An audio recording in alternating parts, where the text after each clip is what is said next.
Hola a todos, soy el doctor Javier Farina, soy médico infectólogo, especialista en medicina interna. En esta oportunidad vamos a hablar de la farmacocinética y farmacodinamia de los antimicrobianos en los pacientes críticos, o sea, conceptos globales inicialmente, a pesar de que ya los han visto durante el curso, pero ahora fundamentales para el paciente crítico y con sus detalles particulares. No tengo conflicto de interés para esta charla. ¿Cuáles son las claves en el tratamiento de la sepsis? No es solo el tratamiento antibiótico, sino que no hay que olvidarse del control de foco, fundamental. Si no drenamos foco, no curamos al paciente y aparte vamos a generar resistencia, vamos a necesitar tratamientos más prolongados. El control de foco es fundamental y el soporte hemodinámico, ¿sí? El uso de vasopresores, el uso de fluidoterapia cuando sea necesaria, con un buen manejo de la misma. Y la información microbiológica para iniciar, dirigir, modificar o suspender el tratamiento antibiótico es clave. Ya no hablamos solo de cultivos, porque la información microbiológica pueden ser datos que yo tenga previo al paciente, como la epidemiología local, para poder elegir bien un esquema empírico. Las nuevas metodologías diagnósticas, claro, los métodos por PCR, que son mucho más rápidos, o los métodos de inmunocromatografía, que puedo tener datos muy rápidos, y sin duda el cultivo como aún gold estándar para muchas de las cuestiones asociadas al tratamiento antibiótico.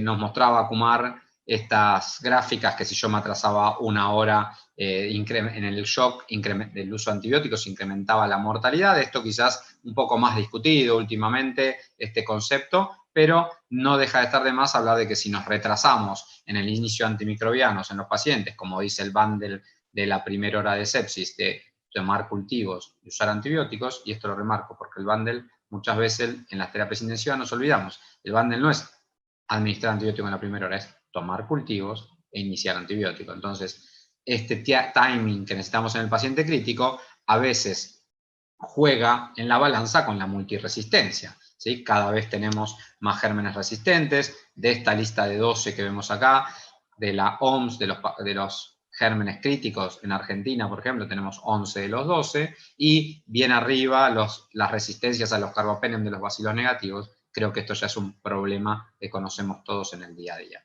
La actualización incluye algunas cosas que no estaban del CDC, incluye algunas cosas que no estaban en esa lista, como el Clostridioides difficile, fundamental tenerlo en cuenta, y la Candida auris, esta gran levadura emergente de los tratamientos antifúngicos.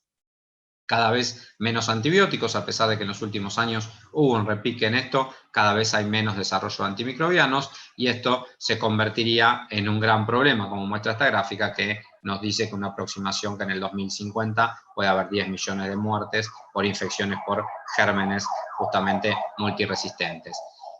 No hay ninguna intervención médica comparable al tratamiento antibiótico, esta es una gran frase para mí, que se le efectúe a un paciente que afecte tanto a otros pacientes y a la sociedad. O sea, el uso de antimicrobianos va a afectar, en un paciente va a afectar al próximo paciente por la resistencia, va a afectar a la sociedad futuro por la resistencia. Entonces, nuevamente la balanza, está claro que hay que iniciar el tratamiento temprano, que mejora los outcomes. Podemos discutir si es necesariamente en la primera hora o no, y qué es la primera hora, eso es discusión de otra charla, pero lo vamos a poner en la balanza con la emergencia de multiresistencia. O sea, si lo vamos a usar, lo tenemos que usar de la mejor manera.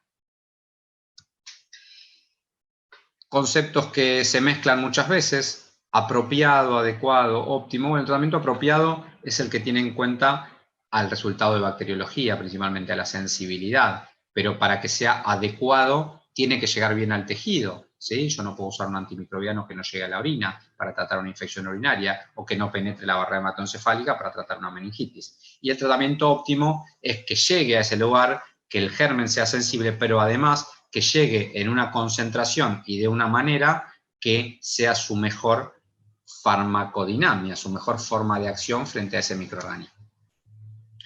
¿Qué pasa cuando vamos a iniciar un esquema antibiótico empírico? Creo que sin duda lo principal es el foco para elegir el esquema. Esto, mal que mal, lo tenemos todos claro. Obviamente que hay veces que hay foco desconocido, pero que si tengo una infección urinaria elegiría tal antibiótico, una neumonía tal otro, una endocarditis tal otro. Eso está más o menos claro, pero a veces nos falta lo del medio.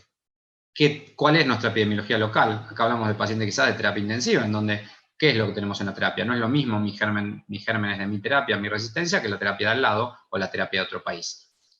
¿Cuáles gérmenes tuvo este paciente previamente, esto me puede ayudar a elegir el empírico. Si tuvo antibióticos previos, cuánto tiempo, mucho, poco, también puede modificarme el esquema empírico. La severidad del cuadro, también categórico. Y la presión de colonización actual, que esto significa cuántos gérmenes resistentes tengo en este momento en otros pacientes internos. Eso me va a hacer elegir el esquema empírico. Y cuando voy a iniciarlo, en un paciente crítico, en un paciente séptico, voy a ver estas variables. El foco, los gérmenes posibles, que esto es lo que hablábamos recién, para cubrir la mayor cantidad, ya que es un paciente crítico, que el antibiótico sea bactericida, que concentre bien en sangre porque está séptico, preguntarnos si requiere dosis de carga, si vamos a infusión continua, qué dosis de mantenimiento, si hacemos infusiones extendidas, y los datos del paciente. Ahora, esto, que acá lo vemos muy clarito, toda esa parte tiene que estar evaluado y protocolizado previamente. Yo no puedo estar discutiendo en el momento, en la terapia intensiva, con un paciente crítico, de qué manera voy a utilizar tal o cual antibiótico. Esto ya lo tenemos que tener analizado en base a evidencia y en base a las realidades de cada servicio. Lo que vamos a analizar en el momento del evento de shock séptico será el foco probable o los focos probables, tratar de hacer control de foco siempre que pueda, y evaluar los datos del paciente, su peso, la función renal, si está colonizado, y eso me va a hacer decidir el esquema empírico. Tomaremos muestra para microbiología, drenaremos el foco, evaluaremos la urgencia del inicio de antibiótico en los pacientes críticos con shock lo antes posible, ¿sí? Y luego el tratamiento empírico con la información microbiológica, ya sea una PCR, inmunocromatografía, cultivos, todas las metodologías que tenemos para mejorar el tiempo. Mejoraremos la dosis, ajustaremos esquemas, evaluaremos suspender y evaluaremos la duración. ¿Qué pasa con la farmacocinética y la farmacodinamia? Bueno, los antibióticos actúan de distintas maneras. Hay antibióticos que son tiempo dependientes, ¿sí? Esto seguramente ya lo escucharon en las primeras charlas, pero lo reitero para que quede claro para esta. Tiempo dependientes, en los que el tiempo que estén por arriba de la CIM del microorganismo, de la concentración inhibitoria mínima del microorganismo, es el tiempo en el que realmente van a estar actuando, y además se considera que deben estar 4 veces por encima de la CIM durante un tiempo prolongado. Esto también lo tiro como dato, y principalmente en el paciente crítico. No es solo por encima, sino 4 veces por encima. Esos son los tiempos dependientes. Otros que son concentración dependiente, necesitan llegar a un valor muy alto, al menos una vez en el día, o al menos una vez en el tratamiento, para luego seguir en ese momento eliminar microorganismos, y luego seguir actuando y tener su efecto postantibiótico también. Y hay otros antibióticos, que son la mayoría, que se basan en tener una gran área bajo la curva, lo que tenemos pintado de naranja, ¿sí? O sea, un tiempo y una altura de concentración importantes para que esa área sea la forma o el indicador más relevante con los outcomes clínicos de los antimicrobianos. Los podemos clasificar, pero hay dudas respecto al área bajo la curva y tiempo dependientes. Algunos van cambiando, incluso concentración, pero hay ejemplos que son muy categóricos. Concentración dependiente, la familia por privilegio ahí son los aminoglucósidos, son el ejemplo de antibióticos concentración dependientes. Deben alcanzar un pico muy alto, es por eso que se recomiendan hoy usarlos una vez por día, en todos los ejemplos, aminoglucósidos una vez por día, y luego pueden estar incluso en concentraciones por debajo de la CIM que van a seguir actuando. Tiempo dependiente, no importa cuán arriba, sí 4 veces, como decía, pero no importa tener un gran pico, pero sí que estén mucho tiempo por encima de la CIM, y el ejemplo son los beta-lactámicos, todos los beta-lactámicos, ejemplo emblema, y la gran mayoría de los antibióticos se encuentran en lo que es área bajo la curva, aunque las quinolonas han estado en concentración dependiente, el colistin también. Pero para que quede resumido, concentración dependiente los aminoglucósidos, tiempo dependiente los beta-lactámicos. También hay antibióticos que son hidrofílicos, que le gustan estar donde está el agua, y antibióticos que son lipofílicos, que atraviesan mejor las membranas, tienen alto volumen de distribución. Los ejemplos de los hidrofílicos principales son los aminoglucósidos, ¿sí? Los lipofílicos son las quinolonas o la tigecyclina, que prácticamente la tigecyclina no concentra en sangre, sino que difunde rápidamente los tejidos. Bueno, y en el paciente crítico, esto tiene un problema, aumenta el volumen de distribución para los hidrofílicos, porque es más permeable, toda la vasculatura es más permeable. También puede estar alterado el pH de creatinina y tener una eliminación ahí difusa, pero al aumentar el volumen de distribución, los antibióticos hidrofílicos concentran menos en sangre en el paciente crítico. Hay que usar dosis máximas. Lo mismo que en antibióticos lipofílicos no cambia el volumen de distribución porque ellos ya atravesaban membranas y la difusión tampoco. Acá es la diferencia de por qué hay que ir a muchos mejores ajustes y formas de infusión de antibióticos hidrofílicos en el paciente crítico que los lipofílicos. Tenemos las curvas que ya las vimos, tenemos datos de estudios en animales sobre dosis y concentración y efecto de los antimicrobianos, pero nosotros tenemos acá a estos pacientes, lo cual la realidad es muy diferente. Y ahí, teniendo este esquema del paciente crítico, podemos entender absolutamente todo, o no, sobre esto, pero vamos a tratar de resumirlo en datos puntuales. ¿Qué pasa con la insuficiencia renal? ¿O qué pasa con el riñón? ¿Sí? Y los antibióticos. Cuando tengo función renal normal, podemos tener estos datos, ¿sí? Tal concentración sobre SIM, área sobre la curva y tiempo sobre SIM. Si tenemos insuficiencia renal, la concentración máxima no va a verse afectada, ¿sí? Con lo cual los antibióticos concentración dependientes no necesitan mayor dosis, pero el tiempo de eliminación va a estar muy afectado y el tiempo sobre la SIM va a estar muy prolongado. Es por eso que obviamente ajustamos los antibióticos en menos, pero no me incrementa la toxicidad de algunos antimicrobianos en base a esto. En un riñón hiperfiltrante, ¿sí? Esos riñones que eliminan más antimicrobianos, lo mismo, la concentración máxima es la misma porque es lo que yo estoy infundiendo de una vez, pero la eliminación va a ser mucho más veloz, el tiempo sobre SIM va a estar mucho más acortado. Imagínense cómo van a estar afectados los beta-lactámicos si yo tengo un paciente con riñón hiperfiltrante, y el área bajo la curva va a disminuir. En la insuficiencia renal hay experiencia, tenemos un montón de tablas, que también hay discusión sobre las tablas, y más que nada en cómo medimos el CLINE, cómo lo calculamos, usamos Crocov, usamos MDRE, hay una discusión también, hacemos el CLINE medido, también es una buena discusión. Y cuando está en diálisis hay que prestar especial atención a cuándo agregar la dosis postdiálisis o cuándo se da la dosis postdiálisis. Hay antibióticos que hay que hacer un refuerzo y hay antibióticos que no hay que hacer refuerzo, pero que la dosis conviene dar la postdiálisis. Esto está bien claro en cualquiera de las tablas de dosificación. Y el riñón hiperfiltrante, que puede estar definido por un CLINE mayor a 130 y sospechado en pacientes jóvenes críticos, principalmente politraumatizados, quemados con pancreatitis y los sépticos, ¿sí? Afecta muchísimo a los beta-lactámicos, por eso hay que usar altas dosis y específicamente infusiones extendidas o continuas. Entonces, riñón hiperfiltrante, CLINE mayor a 130 y sospechado en pacientes jóvenes críticos.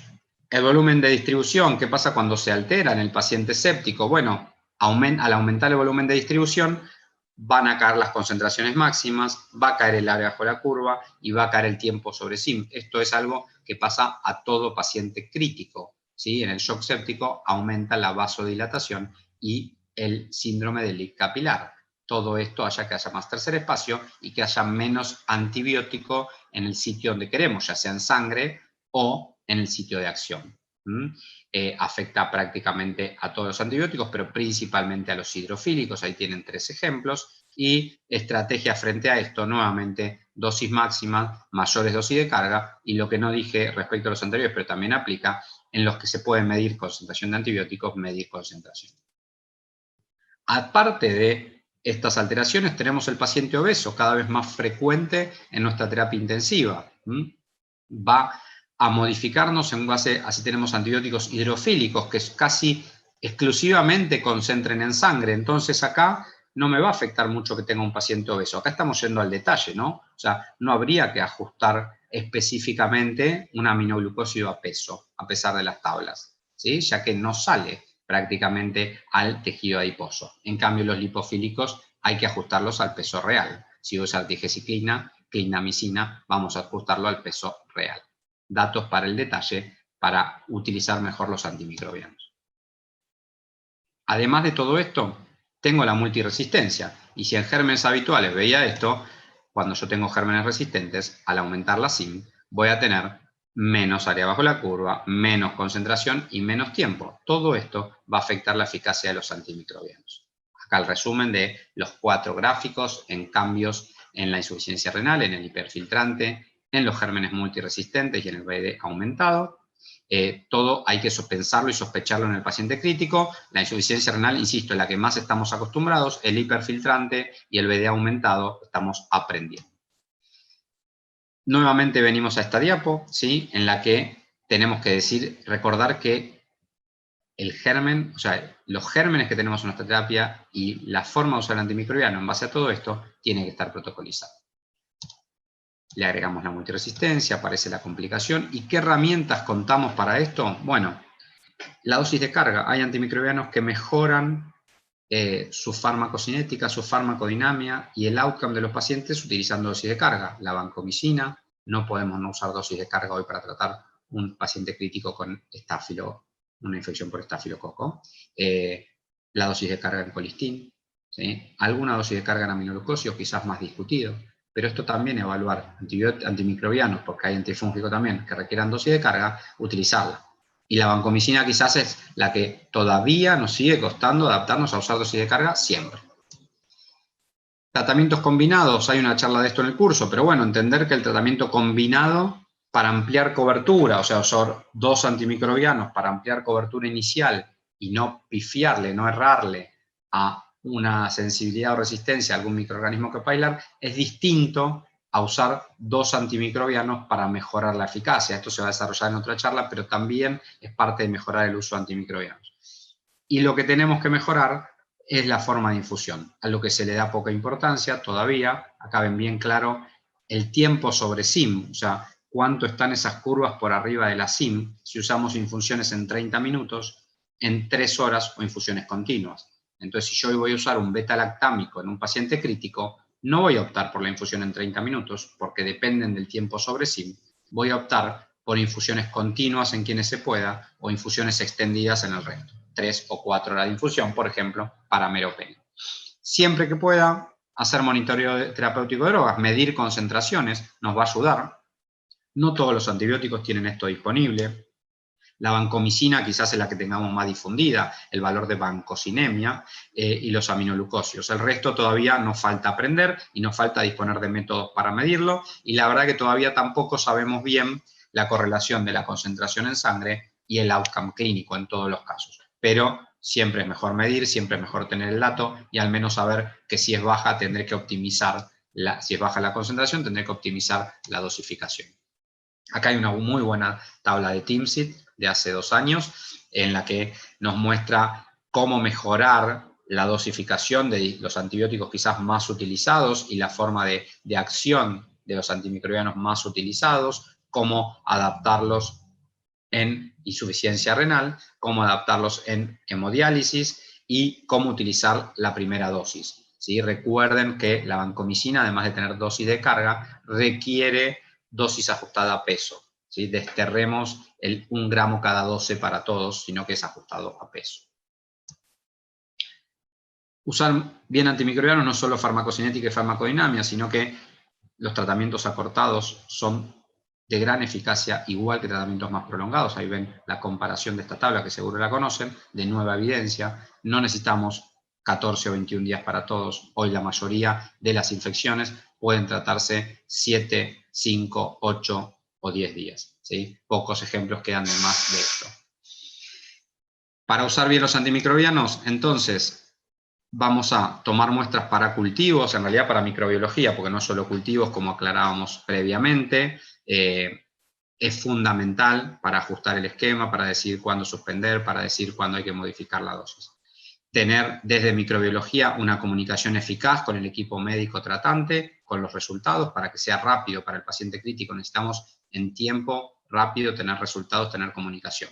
No usar dosis estándar, dijimos ajustar a peso, individualizar en cada paciente, paciente obeso, riñón hiperfiltrante, insuficiencia renal, volumen aumentado, lo pude medir y tengo baja concentración.